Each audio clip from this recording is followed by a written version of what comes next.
নমস্কার। আজকের গল্প টান লিখেছেন বিভূতিভূষণ বন্দ্যোপাধ্যায়। গল্প নয়, সত্য ঘটনা। যার মুখে আমার এই গল্প শোনা, তাঁদের পরিবারবর্গ কর্ম উপলক্ষে পূর্ব আফ্রিকার নাইরোবি শহরে অনেক দিন থেকেই বাস করছিলেন। ও দেশের নানা গল্প আমি বন্ধুটির মুখে সেদিন বসে বসে শুনেছিলাম। সকালবেলা পাহাড়ি পথে একা বার হয়েছি, একখানা জিপ গাড়ি দেখে স্টেশন থেকে বেরিয়ে আসছে। আমার বন্ধু প্রণববাবু গাড়িটি চালাচ্ছেন। অনেক দিন দেখিনি প্রণববাবুকে। তিনি কবে এখানে এসেছেন তাও জানি না। আমাদের এদিকের বাজারে মালিয়া মোহান্তির বড় গোলদারি দোকান। তার কাছে জিজ্ঞেস করে জানলাম প্রণববাবু আজ 2 মাস ধরে হোমসডেল কুঠিতে বাস করছেন। মিনিট 35 পরে প্রণববাবু ও আমি দুজনে বসে গল্প করছিলাম ও চা পান করছিলাম। অনেক দিন পরে আমাদের দেখা সাক্ষাৎ এবং দুজনেই খুব খুশি হয়েছিলাম এই রকম হঠাৎ দেখা হওয়ায়।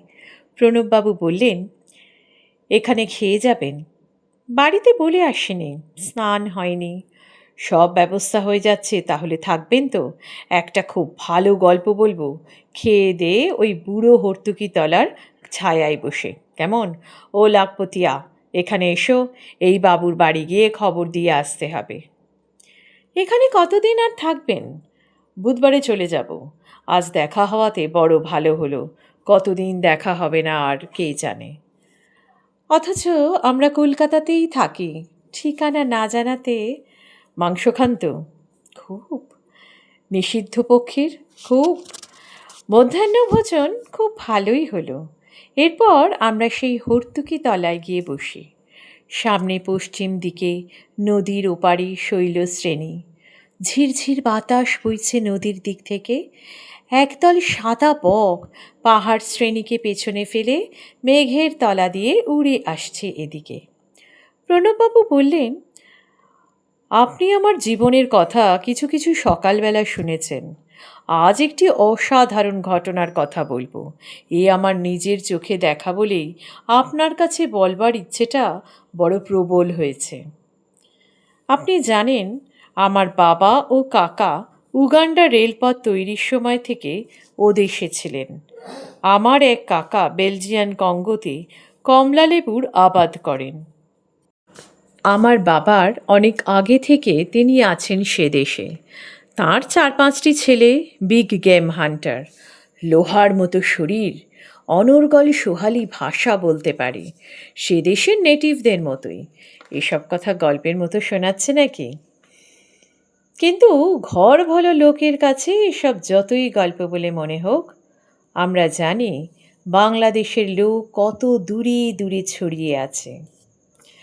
আমাদের পৈতৃক বাসভূমি বলাগড়ের কাছে শিমুলিয়া। 10 বছর বয়সে আমি প্রথম নাইরোবি যাই। ভিক্টোরিয়া নায়ান্দা হ্রদের তীরবর্তী কাম্পালা নামক ছোট শহরে সীতানাথ বন্দ্যোপাধ্যায় বলে একজন ভদ্রলোক স্কুল মাস্টারি করতেন সে সময়। আমাদের পরিবারের সঙ্গে তাঁর খুব ঘনিষ্ঠতা ছিল। সেই সময় তিনি বিবাহ করেননি। ছুটি ছাটাতে নাইরোবিতে আমাদের বাসায় এসে বসতেন। তিনি দিন কতক আমায় ইংরেজি পড়াবার ভারও নিয়েছিলেন। সে সময় ওদেশে জিনিসপত্র খুব সস্তা ছিল।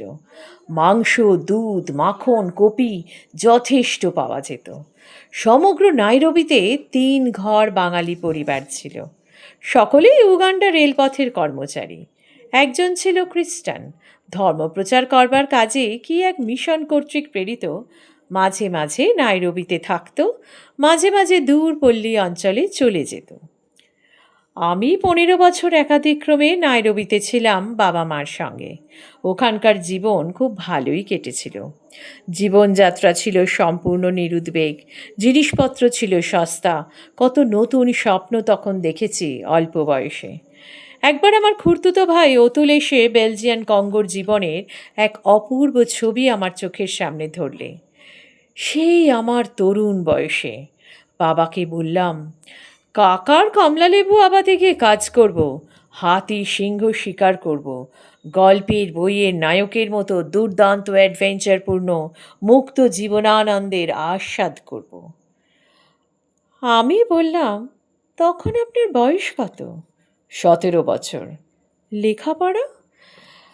কামপালার সেই মাস্টার সীতানাথ বাড়ুর যে ইংরেজি পড়াতেন আর স্টেশন মাস্টার ডসন সাহেবের মেমের কাছে অঙ্ক কষতাম। আমায় বড় ভালোবাসতেন ডসন সাহেবের স্ত্রী। তাঁর এক ছেলে ছিল প্রায় আমার বয়সী। একটা এয়ারগান নিয়ে তার সঙ্গে খেলা করতাম। শিকারের ঝোঁক ছিল আমাদের দুজনেরই। নাইরোবির বাইরে তখন বিস্তীর্ণ প্রান্তরে কণ্টক ও সিমোসা গাছের বনে জেব্রা, সিংহ, জিরাফ, উট পাখির দল বিচরণ করত, এখনও করে। আমরা কতবার এইসব অঞ্চলে যেতাম বন্য জন্তু শিকারের জন্যে। একবার একদল সিংহের সামনে পড়েছিলাম। তার মধ্যে এক গর্ভবতী সিংহী ছিল। সে আমাদের প্রায় চোখের সামনে একটা ঝোপের আড়ালে 3-4টে শাবক প্রসব করেছিল। সুতরাং লেখাপড়া সেখানে তেমন হয়নি। আপনি ডাক্তার হয়েছিলেন কোথায় পড়াশোনা করে? সে অনেক পরে কলকাতায় ডাক্তারি পড়ি। কত বছর বয়সে কলকাতায় আসেন? 25 বছর বয়সে। কত বছর বয়সে ডাক্তারি পড়লেন? পাশ করেছিলেন? হোমিওপ্যাথিক কলেজে পড়ি, মাত্র 3 বছরের কোর্স ছিল তখন। তাতেই যথেষ্ট রোজগার করেছি বা এখনও করছি। ভাগ্যটা ভালো আপনার। আমি প্রথমে প্র্যাকটিস করি ডার এস সালামে, তারপর মোম্বাসায়, ওখান থেকে বম্বে, বম্বে থেকে কলকাতায় এলাম। পয়সা যা কিছু বেশি রোজগার করি সবই ডার এস সালামে। আবার ইচ্ছে ছিল সেখানে যাই, কিন্তু সেখানে আর সুবিধে হবে না। ম্যালান গভর্নমেন্টের আওতায় উৎসাহে যে অবস্থার সৃষ্টি হয়েছে, তাতে ভারতবাসীদের আর সেখানে হয়তো সুবিধে হবে না। ওরাই বেশি ডাকত। কারা? আফ্রিকানরা। ওদের মধ্যে অনেকে ভারতীয় মেয়ে বিয়ে করেছিল সেই সময়। অনেক মেয়ে ভারতীয় স্বামী গ্রহণ করেছিল। আস্তে আস্তে উভয় সমাজে এই প্রথাটা চালু হচ্ছিল। এইবার আসল গল্পটা বলুন। বেলা গিয়েছে, বাকিটুকু অথবা আসলটুকু অতি অল্প কিন্তু ভারী অদ্ভুত। শুনলেই তো ফুরিয়ে যাবে। তার চেয়ে চলুন চা খাওয়া সেরে নেওয়া যাক। চা খাওয়া হলেও খুব ভালো। ওবেলাও যাতে আমি থাকি সেজন্যে প্রণববাবু ও তাঁর স্ত্রী পীড়াপিড়ি করতে লাগলেন। এবেলা নাকি ভালো করে খাওয়ানো হলো না। আমার খাবার নাকি খুবই কষ্ট হলো। সন্ধ্যার পর আধ জ্যোৎস্না আধ অন্ধকারের মধ্যে প্রণববাবু আবার গল্প শুরু করলেন সেই হর্তুকি তলায় বসে। এইবার যে কথাটা বলবো সেটা ভালো করে বুঝতে গেলে আমার মামার বাড়ির ইতিহাস আপনার কিছু জানা দরকার। আমার দাদামশাই গোবিন্দ ঘোষাল সিপাই বিদ্রোহের সময় ফয়জাবাদ মিলিটারি অ্যাকাউন্টেন্টে কাজ করতেন। তার 2 বিবাহ। আমার দিদিমাকে তিনি বিবাহ করেন যখন, তখন তার বড় ছেলের বয়স 30 বছর। আমার মা তার শেষ বয়সের সন্তান। কিন্তু আশ্চর্যের বিষয় এই যে আমার সে দিদিমা সধবা অবস্থায় দেহত্যাগ করেন। আমার মাকে মানুষ করে বামা বলে এক পুরনো ঝি আমার মামার বাড়ির। আমার দাদামশাই তখন চাকরি থেকে অবসর নিয়ে হুগলি জেলায় নিজের গ্রামে এসে বসেছেন। বামা মাকে ঠিক নিজের সন্তানের মতো মানুষ করেছিল। বাইরে কোথাও গেলে সন্ধ্যার পর পিছু পিছু যেত মার বড় বয়সেও। বামা কোথাও যেত না। নিজের দেশ বর্ধমান জেলার যে ক্ষুদ্র গ্রামটিতে তার পৈতৃক ভিটে, মার ভার নেওয়ার পর থেকে সে কখনো আর সে গ্রামেও পদার্পণ করেনি। আমার মা যখন বিয়ের কনে সেজে আমাদের বাড়ি এসেছিলেন, বামা তখন মার সঙ্গে এই বাড়ি চলে আসে এবং মাঝে মাঝে দেশে চলে গেলেও প্রায়ই তার এই জামাই বাড়ি এসেই থাকত। মা বলতেন, এখানেই থাকো না কেন বামা? সে বলতো, না খেদি, জামাই বাড়ি কি থাকতে আছে, লজ্জার কথা। সে কিন্তু মাকে ছেড়ে বেশি দিন থাকতে পারতো না। কিছুদিন পর পর প্রায়ই আসতো। আসবার সময় মা যা খেতে ভালোবাসতেন ছেলেবেলায়, নারকোল নাড়ু, চিঁড়ে, কলা, এইসব জোগাড় করে নিয়ে আসতো। শুধু হাতে কখনো আসেনি। বামা কিন্তু মারা যায় আমার মামার বাড়িতেই হঠাৎ কি একটা অসুখ হয়ে। মার সঙ্গে দেখা হয়নি। মার সেজন্য খুব দুঃখ হয়েছিল। আমাদের কাছে পর্যন্ত বামার নাম করতেন আর চোখের জল ফেলতেন। আমি বললাম, আপনি বামাকে দেখেছিলেন? না, আমার দাদা দেখেছিলেন, তখন দাদার 6-7 বছর বয়স। তারপর? তারপর কর্ম উপলক্ষে বাবা মা উগান্ডা চলে গেলেন, সে দেশেই বাস করতে লাগলেন। আমরাও গেলাম, ক্রমে বড় হলাম সে দেশে। বাবার চাকরির উন্নতি হলো। আমার এক বোনের বিয়ে হলো মোম্বাসায়। সেখানে হুগলি জেলার বন্দিপুরের রামতরুণ চক্রবর্তী শিপিং কোম্পানির অফিসে চাকরি করতেন। তার বড় ছেলে শিবনাথ আমার ভগ্নিপতি। পরের বছর আমার মা মারা গেলেন। আমার বোনের বিয়ের আগে থেকেই তিনি হৃদরোগে কষ্ট পাচ্ছিলেন। একদিন সন্ধ্যার পর আমাদের সঙ্গে গল্প করতে করতে বললেন শরীরটা কেমন করছে। তারপর ঘরের মধ্যে বিছানায় গিয়ে শুয়ে পড়লেন। ডাক্তার আসবার আগেই মারা গেলেন। এইবার আসল কথাটা এসে গিয়েছে। মা তো মারা গেলেন সন্ধ্যার সময়। অনেক রাতে লোকজন জোগাড় হলো।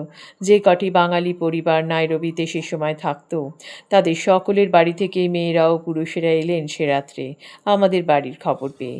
রাত 11টার পর আমরা শ্মশানে মৃতদেহ নিয়ে গেলাম। নাইরোবির বাইরে শহর থেকে প্রায় 1 ক্রোশ দূরে অপেক্ষাকৃত নিচু জায়গায় নদীর ধারে শ্মশান। স্থানটা বড় নির্জন ও ঘাসের জঙ্গলে ভরা। রাত্রে এসব স্থানে সিংহের ভয় ছিল খুব বেশি। সিংহের উপদ্রবে রাতে কেউ বড় একটা মরা নিয়ে যেতে সাহস করতো না শ্মশানে। আমাদের সঙ্গে অনেক লোক ছিল। আলো জেলে ও বন্দুক নিয়ে আমাদের দল মৃতদেহ বহন করেই শ্মশানে নিয়ে গেল। মৃতদেহ চিতায় চড়ানো হয়েছে। দাদা মুখাগ্নি করলেন। আমরা সবাই চিতার অদূরে বসে আছি। এমন সময় ছোট ভাই দেবু আঙুল তুলে দেখিয়ে বললে, ওই দেখো, ওকে দাদা। আমি চেয়ে দেখলাম, শ্মশানের দক্ষিণ দিকে একটা গাছতলায় একজন ভারতীয় বৃদ্ধা মহিলা চুপ করে বসে এক দৃষ্টি চিতার দিকে চেয়ে আছে। পরনে তার আধময়লা থান কাপড়। বাবা সেদিকে চেয়ে বলে উঠলেন, সর্বনাশ, ও যে বামাঝি। দাদা বললেন, হ্যাঁ বাবা, বামা দিদিমার মতো দেখতে বটে। বাবা বললেন, তোর মনে আছে? একটু একটু মনে পড়ে বাবা। আমরা সবাই অবাক হয়ে সেদিকে চেয়ে রইলাম। সত্যি, এই গভীর রাতে এই দুর্গম সাপদসংকুল শ্মশানভূমিতে কোনো বাঙালির মেয়ে আসবার কথা কেউ কল্পনা করতে পারে না। আমরা কেউ তাকে চিনিও না। কেবল চেনেন বাবা এবং সামান্য কিছু চেনে দাদা। তাদের সাক্ষ্য সেখানে সেদিন গভীর এক তত্ত্বের অবতারণা করলে। কোথায় বা চিতা, কার বা মৃতদেহ, মৃত্যুই বা কার। বৃক্ষতলে উপবিষ্টা নারী মূর্তি কিন্তু আমাদের দিকে লক্ষ্য করেনি। সেই সম্পূর্ণ নিস্পৃহ উদাসীনভাবে এক দৃষ্টে জ্বলন্ত চিতার দিকে চেয়ে বসেছিল। এখনও সে ছবি আমি দেখছি যেন চোখের সামনে। চিরকাল আঁকা থাকবে সে ছবি আমার মনের পটে। হুগলি জেলার এক অখ্যাত গ্রাম থেকে মৃত্যুঞ্জয় স্নেহের টানে আজ 20 বছর পরে বামাঝি চলে এলো পূর্ব আফ্রিকার নাইরোবির শ্মশান ভূমিতে। বেশিক্ষণ আমরা দেখতে পাইনি। সব শুদ্ধ বোধহয় মিনিট 5-6 হবে। বামাঝিকে আমরা দেখতে পেয়েছিলাম সবাই মিলে। তারপরেই মিলিয়ে গেল সেই মূর্তি। আমরা বেশি কিছু কথা বলিনি এরপর। দাহকার্য শেষ করতে সকাল হয়ে গেল। নদীতে স্নান করে আমরা বাড়ি ফিরে এলাম। তখন বেলা 7টা 7:30। ওই নদী তীরে আমার মার 10 পিণ্ড দেওয়া হয়। 10 দিন পর মন্ত্র উচ্চারণ করেছিলেন রেল অফিসের অবিনাশ গাঙ্গুলি। নাইরোবির বাঙালিদের বাড়ির মোটামুটি বিয়ে পৈতে ষষ্ঠী পুজো তিনিই করতেন। তাঁরই নাম ছিল আমাদের মধ্যে পুরুত কাকা। নদীর ওপারে শৈলশ্রেণী সন্ধ্যার অন্ধকারে ঢেকে গেল।